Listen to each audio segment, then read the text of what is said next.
A few years ago, putting the words luxury and Kia in the same sentence would have been a shocker for most buyers. However, the company changed a lot of perception when they introduced their first ever full-size flagship sedan, the K900, nearly 2 years ago. Today I'm driving the 2016 K900 equipped with the lower option V6. Let's take a look and see if it still measures up to a lot of its German and Japanese competitors.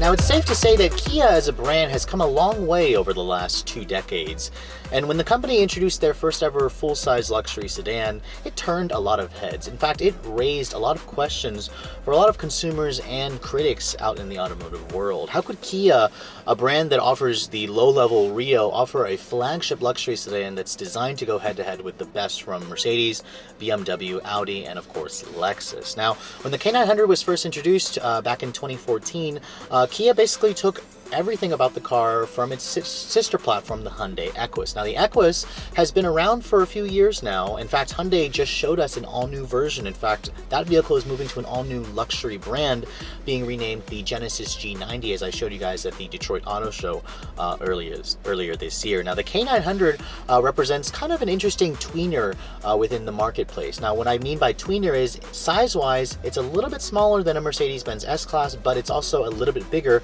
than a Mercedes-Benz E-Class. However, price-wise, it's more toward the scale of a E-Class or a fully loaded entry-level C-Class, especially if you guys look at the options for today's German cars. Now, styling-wise, the K900 certainly still has a lot of the familiar design cues from the Kia corporate ladder. You've got the familiar tiger nose grille at the front, these fancy-looking LED accented headlights with LED daytime running lights. Now, one thing that, if you guys remember from my V8 review, the V8 comes standard with the company's LED headlights, which kind of resembles the Acura July. If you guys go for a V6, they come standard with bi-xenon headlights with the swiveling adaptive function. Those of you who get the V8 still, of course, get the LED function. But overall, the proportions of this car, they're about 200 inches long, about 120-inch long wheelbase, so about 6 inches shorter than your average Mercedes-Benz S-Class or the long wheelbase BMW or Audi flagship sedans. Now, in terms of the presence,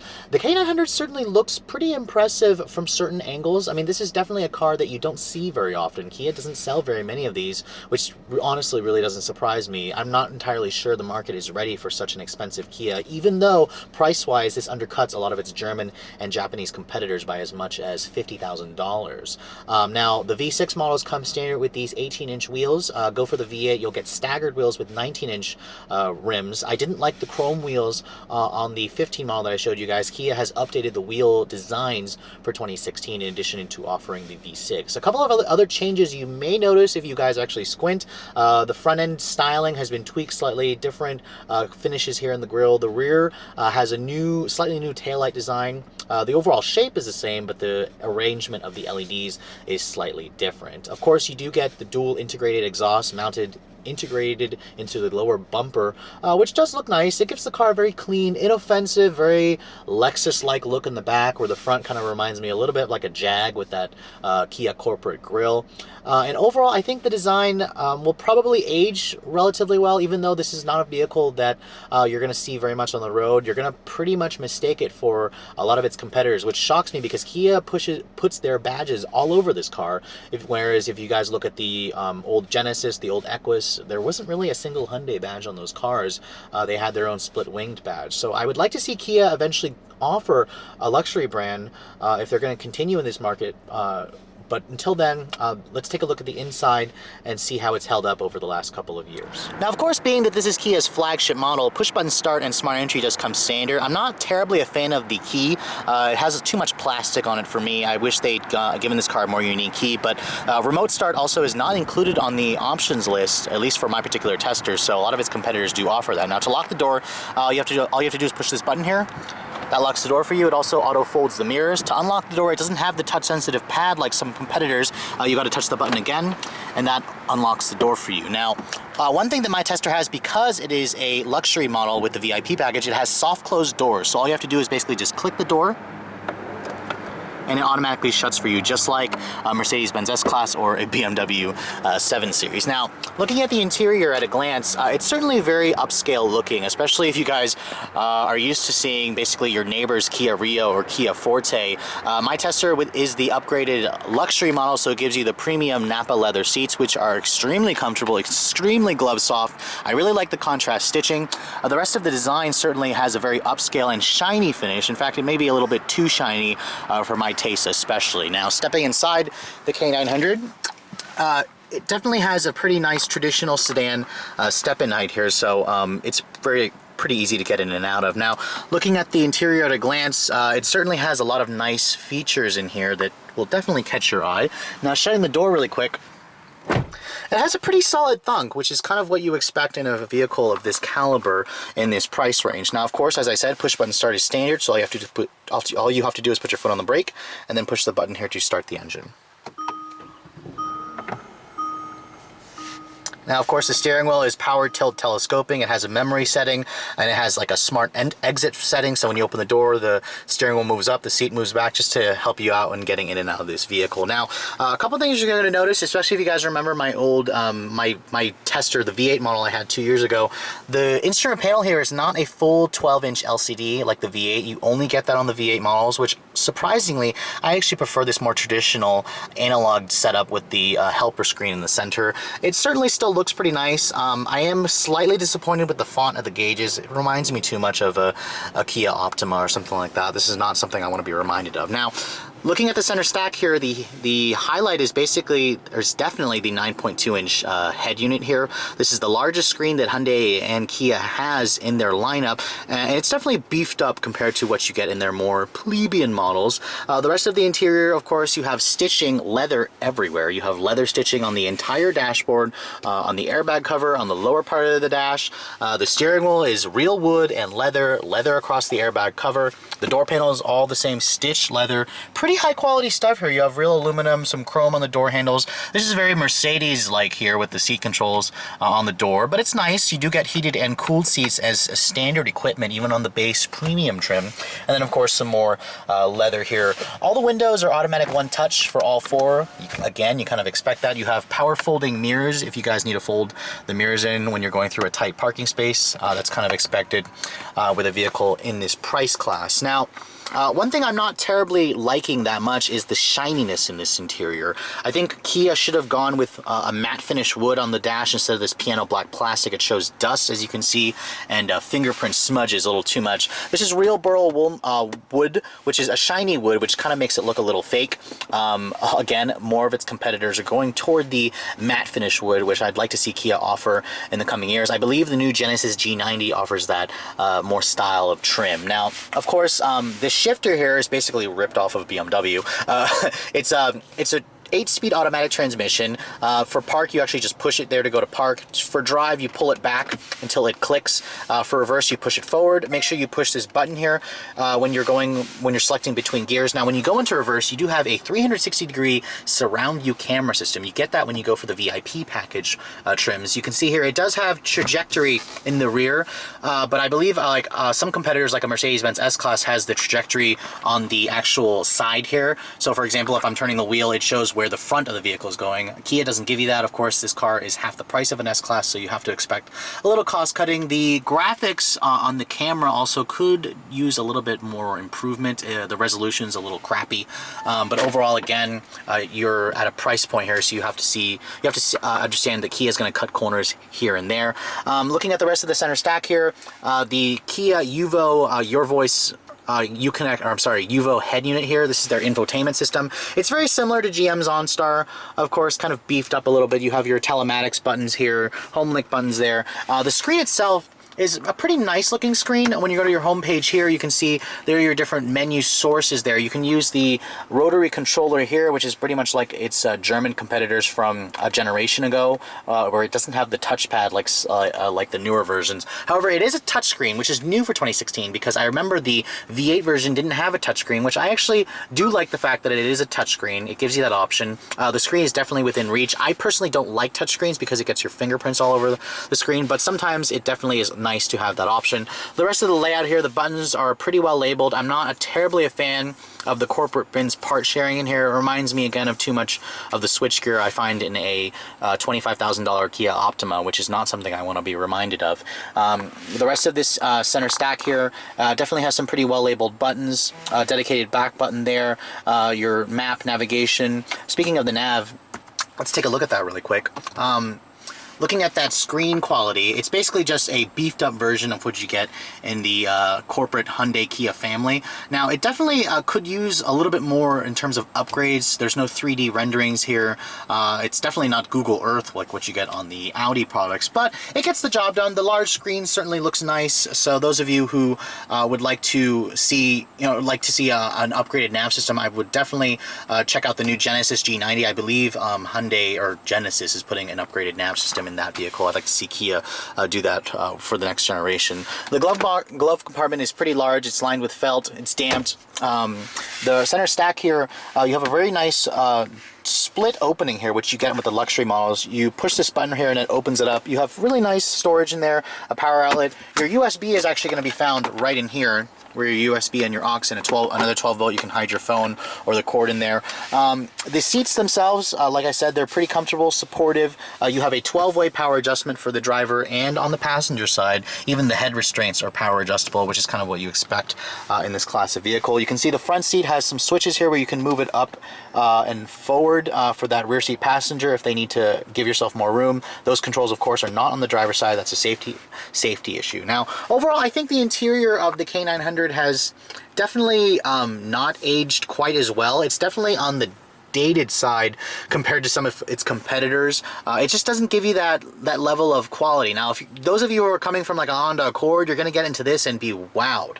However, those of you who are coming from Mercedes S-Class, an Audi A8, a Jaguar XJ, you're going to come in this and you're going to kind of sniff the cost cuttings. Now, one thing I didn't really show you guys is the head-up display that's right there in the front center of the driver's view. That comes with the VIP package. It's a very nice head-up display.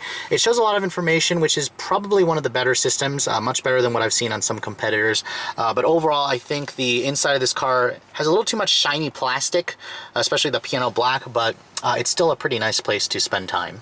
So with a car like this, you definitely want to sit in the back seat more. It's definitely not a driver's car. This is a car that you want to be driven around with a chauffeur. And you can see the back seat is gigantic. There's basically as much room as an S-Class or a long wheelbase 7 Series or an A8 or a Lexus LS. Huge back seat, very comfortable Napa leather seats. They are adjustable. Now getting back here, it's just extremely nice. I would love to be driven in this car on a long trip and just have somebody drive for me. Now, shutting the door again, still have the soft close function. The materials in here, you still have leather, soft touch plastics pretty much everywhere. You get these nice sunshades. The Equus gives you a power sunshade, whereas the K900 gives you a manual. The Hyundai version is a little bit more expensive. You can see here, as I said, the seats themselves, they do have a recline function, and you can kind of make the bench go up, which doesn't have an ottoman like some of its competitors. But those of you who basically want to travel in style, the K900 with the VIP package certainly offers it. Looking at the controls right here, you do have heated and cooled seats, which is definitely nice. This comes with the VIP package. You can also adjust the lumbar support in each side of the seat. You can also move the front seat forward and back from these buttons right here, and then you have your own little screen here for the automatic climate control. This vehicle does have 3-zone automatic climate control. You do have your own vents back here, which is kind of what you expect. Something I am noticing, you can't really fit your foot underneath the front seat here. Some competitors give you a little bit more foot space there just to give you more leg room, but overall there is a nice little power retractable sunshade right here if you guys want to completely just zone out back here and just go to sleep. And then of course the Lexicon audio system, which Hyundai and Kia are very proud of, is a 17 speaker 900 watt system. It sounds pretty good, not quite as good as the $6,000 options from Bang & Olufsen or Burmester like some competitors, but it's a pretty overall nice sounding system, and the back seat really is where you want to spend most of your time. Now, a power opening and closing trunk is actually standard, even on the base premium model. And you can see here the trunk is huge. You kind of expect that for a vehicle of this size. You're looking at around 16 cubic feet of space, which is actually a little bit small in terms of the numbers, but the opening is quite large. It goes in very deep. The seats don't fold down, of course, 60/40, because they're giving you more of a bigger rear seat area, so you're kind of stuck with this. The trunk itself, pretty nicely finished. There's some bright accents here. There's some nice storage underneath there, but I believe this car, it does still have a spare tire, so you don't have to deal with a fix-a-flat kit or run flat tires like some competitors.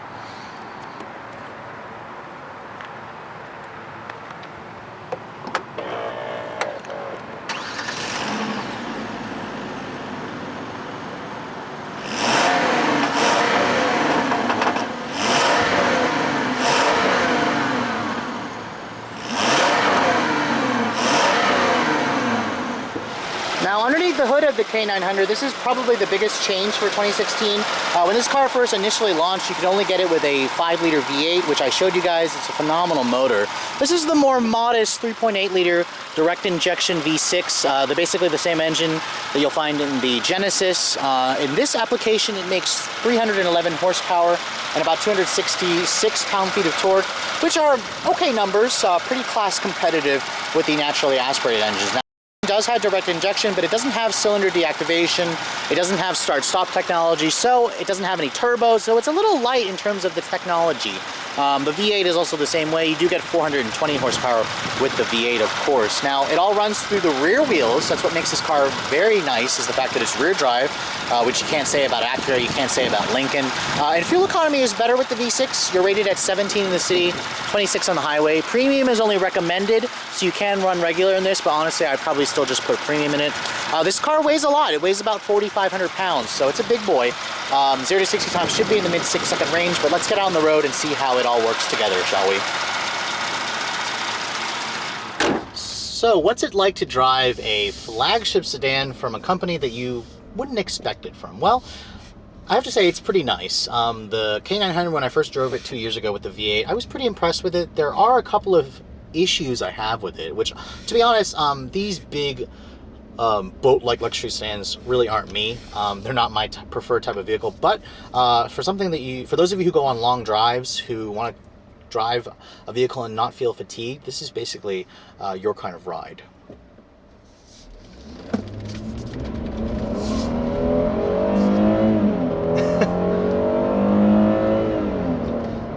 Now, one thing I love about the K900 is the fact that it's rear drive. Now, of course, you cannot get all-wheel drive on this car, which is probably the reason why it doesn't sell pretty well.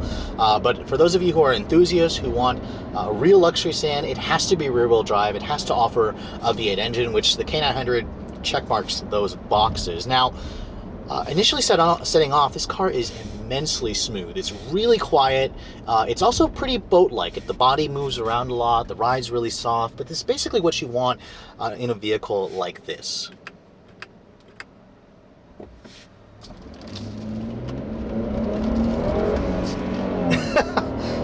And when you guys get your foot down, the back end definitely likes to step out, which if you turn off the traction control, it lets it step out, but then the stability control will kind of clamp down and save your ass from crashing.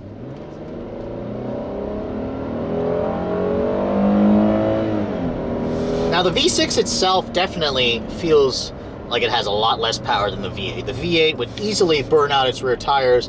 The 0 to 60 times with the V6 are about a second slower, but to be honest, it's probably enough power for most people, and you get a little bit better gas mileage, a little bit less of a carbon footprint when you guys go for the V6, but the V6 itself is relatively smooth, and the ride in here is also pretty pillowy, to be honest.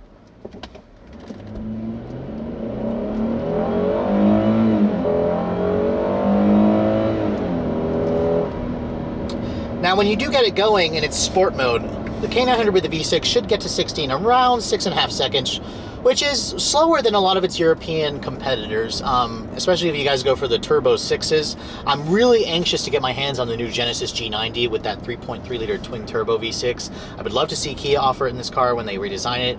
If they do redesign it for the next generation, sales have been pretty bad for this car. But going down the road, put the transmission into its smart mode, which is new for 2016. That basically will sense if you're driving like an or if you're driving really economically. In fact, there's a little display there that shows economic and aggressive.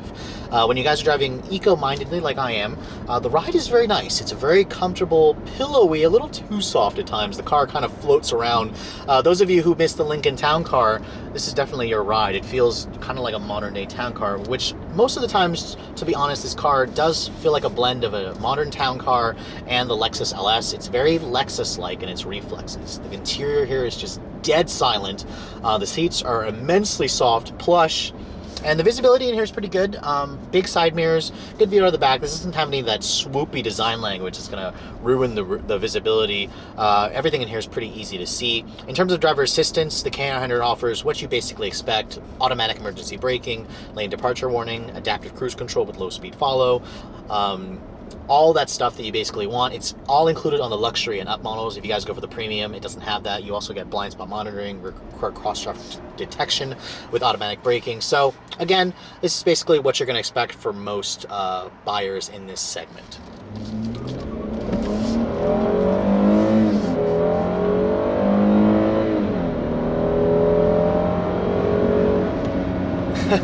Now, getting up to highway speeds, this car is definitely where it excels. The ride quality in here is just great. The visibility in here is good. The seats are comfortable, and it's just so quiet. I mean, you get it up to 70 miles an hour, and you really don't hear anything.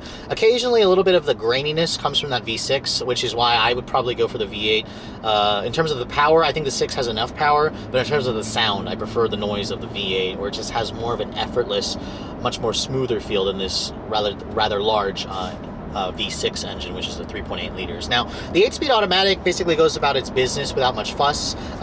It has these new paddle shifters for 2016, which if you put it into its sport mode here and then start using the paddles, it doesn't have like the downshift rev matching, of course, but it's pretty nice. It gives you that level of control that you basically want. And then, of course, if you guys don't feel like driving, which is kind of how I feel when I'm driving vehicles like this, I just turn on the adaptive cruise control, and it will just follow the car in front of me, and I don't have to do a thing. The car basically just sets the follow distance, and it basically will just keep following the car in front of you. One thing this car is missing is lane keeping assist. It doesn't have any active lane keeping assist like the Genesis has, for example. It just kind of shows that this platform is a little bit more dated compared to the new Genesis. I expect Kia to hopefully offer this if they decide to redesign this car. Now, coming into a couple of numbers here, the fuel economy, not something that you probably care that much about when you're driving a vehicle like this, but it's rated at 1726 mpg.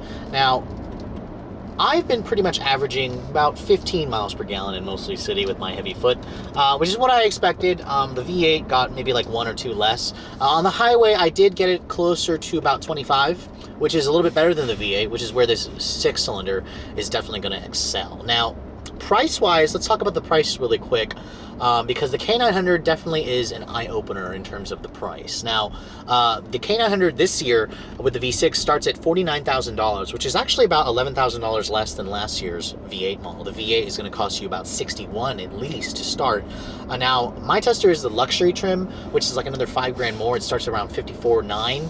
That gives you the upgraded Napa leather, the upgraded Lexicon audio system, in addition to other niceties. My tester has a VIP package that gives you basically the rear seat with the adjustability, the heated and cooled function. It gives you also the adaptive cruise control, the head-up display. That's another $5,000 on top of that. Fully loaded like this is $60,000.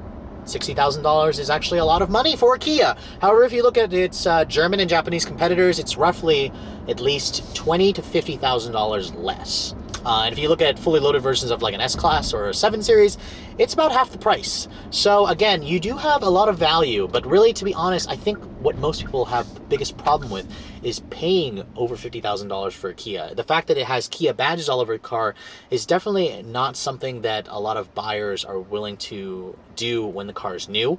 I imagine when this car is used, it'll probably be very popular in the used car market. That's when the car will probably drop to below $30,000 in the next 2 years, just with like 40,000 miles on it. So I imagine this car doing well in the used car market, but on the new car sales, even though it is cheaper than its competitors, I think that it's still pretty much an eye-opener for a lot of luxury buyers.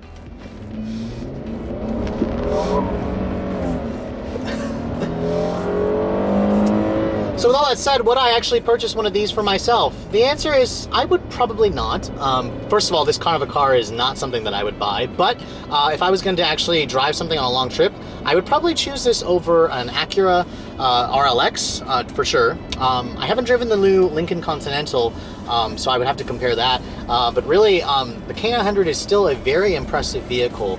For those of you who haven't checked out the Kia brand. And again, if you guys aren't into the flashy nameplate like a Mercedes, a BMW, Audi, or Lexus, the K900 does offer a lot. This is something that you can kind of quietly cruise around in, very literally quietly, but it doesn't kind of attract that unwanted attention. It doesn't have that overwrought personality or just that show-offiness of some of its competitors. So again, if you guys prefer to have your luxury be a little bit more discreet, the K900 is certainly worth a look. Anyways, I hope you guys have enjoyed my overview of the 2016 Kia K900 with the more modest V6 engine. If you guys are in the market for a luxury sedan like this, it may be worth a look if you guys are okay with the issues that I described. But anyways, if you guys are looking to see the latest cars I'm testing, make sure you follow me on Instagram, like us on Facebook, and as always, guys, keep subscribed to the YouTube channel to watch all the latest reviews from us. Thanks so much for watching. I'll catch you all in the next video.